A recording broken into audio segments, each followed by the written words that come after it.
Once upon a time, in a large kingdom of Okwano, there lived a princess named Amarachi.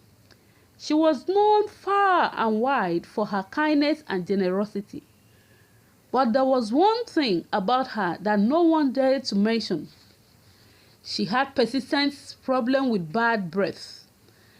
Despite her unfortunate condition, Princess Amarachi possessed a beauty that transcended physical impressions. Her features were delicate and refined, with high cheekbones and a graceful jawline that spoke of royal lineage. Her eyes, though clouded with sadness at times, sparkled with intelligence and kindness. They held a depth of wisdom beyond her years, a reflection of the inner strength and resilience that lay within her. Princess Amarachi's smile, though tempered by the knowledge of her condition, still radiated warmth and genuine kindness. It was a smile that reached her eyes, lightening them up with a soft glow that captivated all who beheld it. The palace physicians tried every remedy they knew, but nothing seemed to cure the princess' unfortunate condition. Despite her gentle nature and charitable deeds, people would often avoid speaking too closely to her, and whispered sneakers followed her wherever she went. Princess Amarachi was burdened by a condition that made her the subject of ridicule and mockery, a persistent problem with bad odor. From a young age, Princess Amarachi's parents and sisters stood by her, offering words of encouragement and unwavering support. They reassured her that her worth was not defined by her condition and that she was loved just the way she was. But as she grew older, the cruel taunts and whispers of the people around her began to take toll. At social gatherings and royal events, Princess Amarachi would often find herself isolated and alone, as others recoiled from the unpleasant scent that emanated from her mouth.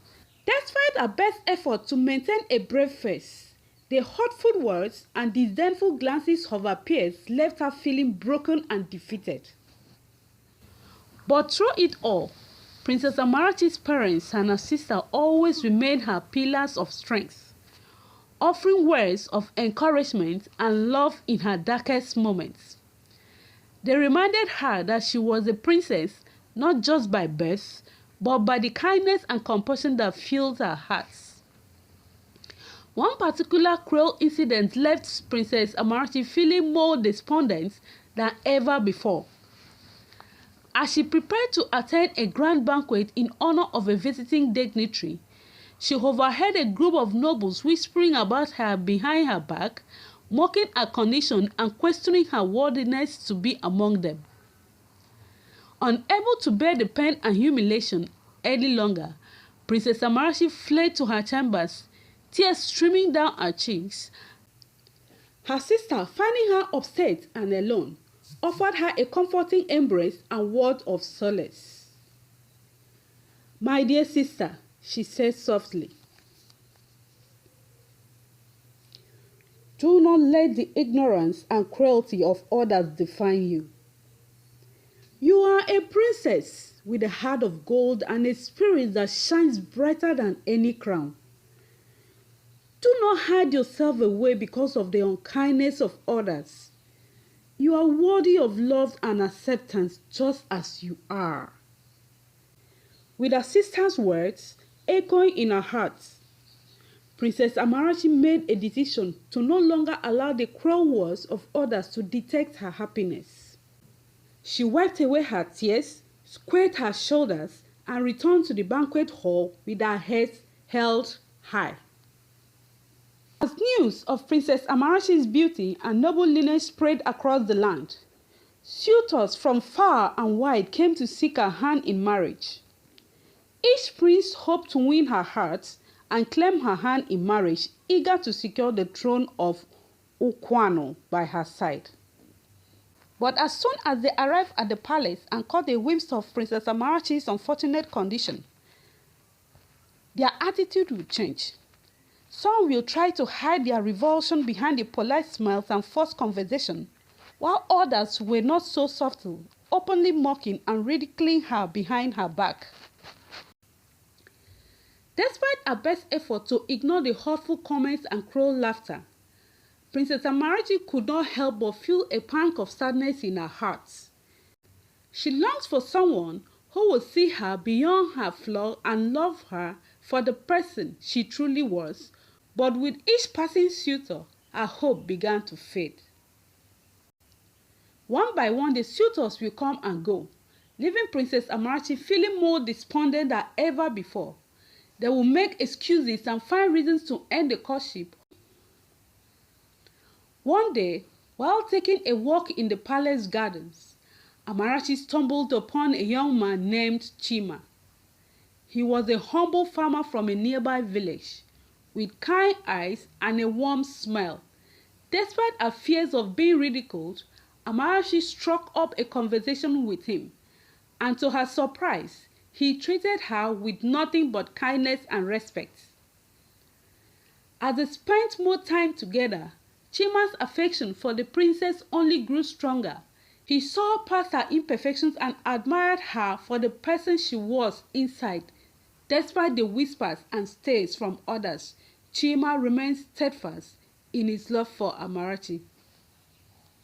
But Amarachi couldn't bring herself to believe that someone like Chima could truly care for her. She was convinced that he would eventually be repulsed by her bad breath, just like everyone else. However, Chima was determined to prove her wrong. Chima's niece, Nkechi, was a talented young doctor who had recently returned to the village after completing her studies in the city. One sunny morning, Chima approached Nkechi with a heavy heart, his worry evident in his eye. "Nkechi," he began, his voice tinged with concern. "I don't know what to do about Amarachi's mouth odor. It's been causing her so much distress, and I fear it's affecting her health as well. Do you think there's anything you can do to help?" Nkechi listened attentively to her uncle's plea, her mind already racing with possible solutions. "Uncle Chima," she replied with determination, "I will do everything in my power to help Princess Amarachi. I have some contacts in the city who specialize in rare medical conditions. Perhaps they can offer some insight or treatment options." With renewed hope, Chima, Nkechi, and Amarachi set off for the bustling town nearby, where they hoped to find the help they so desperately sought. Upon arriving, they sought out a renowned specialist in unusual medical cases, Dr. Isong, who had come highly recommended by Nkechi's colleagues. Dr. Isong listened intensively as Princess Amarachi explained her condition, nodding thoughtfully as she described the failed attempt to find a cure. After a thorough examination, Dr. Isong proposed a treatment plan that involved a series of specialized therapies and medications. Over the following week, Princess Amarachi underwent the prescribed treatment with unwavering determination, supported by the love and encouragement from her family, Chima and Nkechi. Slowly but surely, they began to see a glimmer of hope as the foul odor that had plagued her for so long began to diminish. As the days turned into weeks and then months, Princess Amarachi's condition continued to improve, much to the joy and relief of her family and the people of Okwano. With her newfound confidence and renewed sense of vitality, she returned to her duties as princess with a grateful heart and a deep appreciation for those who had stood by her. News of Princess Amarachi's recovery spread far and wide, reaching the ears of all those who had once rejected her. Suitors who had once scoffed at the idea of marrying a princess with a mouth odor now came knocking at the door, eager to win her hand in marriage. But amidst the flurry of attention and proposals, Princess Amarachi found herself torn. On one side, there were wealthy and powerful suitors who promised her a life of luxury and privilege. On the other hand, there was Chima, the humble farmer who had stood by her side through thick and thin, offering her love and support when she needed it most. As Princess Amarachi weighed her options, she couldn't shake the feeling that she owed it to herself to explore the possibility that lay before her. After all, hadn't she suffered enough because of her mouth condition? Didn't she deserve a chance at happiness, even if it meant stepping outside the confines of tradition and expectation? But as she pondered her future, Princess Amarachi couldn't shake the memory of Chima's unwavering love and devotion. Despite his humble status, he has shown her more kindness and understanding than any of the wealthy suitors ever had. In the end, Princess Amarachi realized that true love transcended wealth and status.